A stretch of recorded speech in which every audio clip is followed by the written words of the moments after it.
Hi viewers, welcome to our channel. இன்றைக்கி நம்ம சேனலில் என்ன ரெசிபி பார்க்க போகிறோன்னா, முருங்கைக்கீரையை வச்சு சூப்பராக சட்னி அரைக்க போகிறோம்.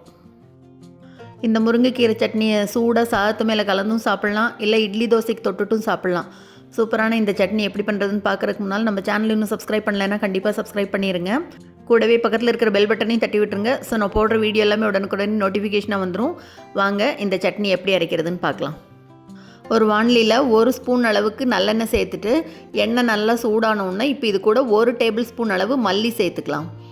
இது கூடவே சின்ன வெங்காயம் ஒரு 10 சின்ன வெங்காயம் சேர்த்துட்டு இது கூட ஒரு டீஸ்பூன் அளவுக்கு சீரகம் சேர்த்து காரத்துக்கு காஞ்ச மிளகாய் 3 மிளகாய் சேர்த்துக்கிறேன்.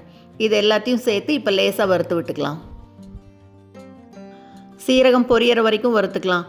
சீரகம் பொரிஞ்ச உடனே இப்போ இது கூட ஒரே ஒரு தக்காளி பெருசாக இந்த மாதிரி கட் பண்ணி எடுத்து வச்சுருக்கேன், அதையும் சேர்த்து வதக்கிக்கலாம்.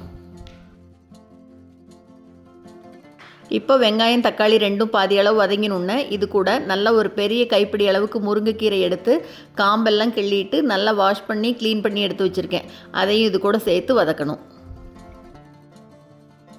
கீரையை கொஞ்சம் நல்லாவே வதக்கிக்கலாம். கொஞ்சம் கசப்பு தன்மை இருக்கும், அது போகிற வரைக்கும் கொஞ்சம் வதக்கிக்கலாம். பாருங்கள், கீரை நல்லா இந்த அளவு சுருளை வதங்கினோன்னு இப்போ இது கூட ஒரே ஒரு கொத்து கருவேப்பிலை சேர்த்துக்கலாம்.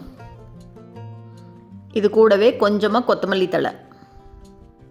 இப்போ கொத்தமல்லி தழை நல்லா சுருளை வர்ற வரைக்கும் வதக்கிக்கலாம். வாணலி சூட்டுக்கே சீக்கிரமாக வதங்கிடும். கொஞ்சமாக வதங்கினோன்னு இப்போ இது கூட ஒரு சின்ன துண்டு புளி சேர்த்துக்கலாம். இன்னும் கொஞ்சம் வதங்கட்டும். தக்காளி இன்னும் கொஞ்சம் சாஃப்டாக வர வரைக்கும் வதக்கிக்கலாம். போதும், பாருங்கள் இந்த அளவுக்கு வந்தோடனே இப்போ அடுப்பை ஆஃப் பண்ணிடலாம்.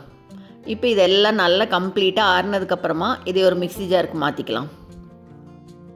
சட்னிக்கு தேவையான அளவு உப்பு சேர்த்துட்டு கொஞ்சமாக தண்ணி தெளித்து நல்லா பாருங்கள் இந்த மாதிரி சட்னி பதத்துக்கு அரைச்சி எடுத்துக்கணும். இந்த சட்னிக்கு தாளிக்கு எல்லாம் வேண்டாங்க, அவ்வளோதான். சூப்பராக ஹெல்த்தியான முருங்கைக்கீரை சட்னி ரெடி ஆயிடுச்சு. இதை சூடாக சாதத்து மேலே போட்டு நல்லெண்ணெய் விட்டு சாப்பிட்டிங்கன்னா அவ்வளோ சூப்பராக இருக்கும். இட்லி தோசைக்கு தொட்டு சாப்பிட்டாலும் நல்லாயிருக்கும். கண்டிப்பாக இந்த ரெசிபியை நீங்களும் செஞ்சு பார்த்துட்டு மறக்காமல் கமெண்ட்டில் சொல்லுங்கள்.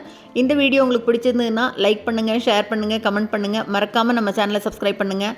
கூடவே பக்கத்தில் இருக்கிற பெல் பட்டனையும் தட்டி விடுங்க. ஸோ நான் போடுற வீடியோ எதுவுமே மிஸ் பண்ணாமல் பார்க்கலாம். தேங்க்ஸ் ஃபார் வாட்சிங்.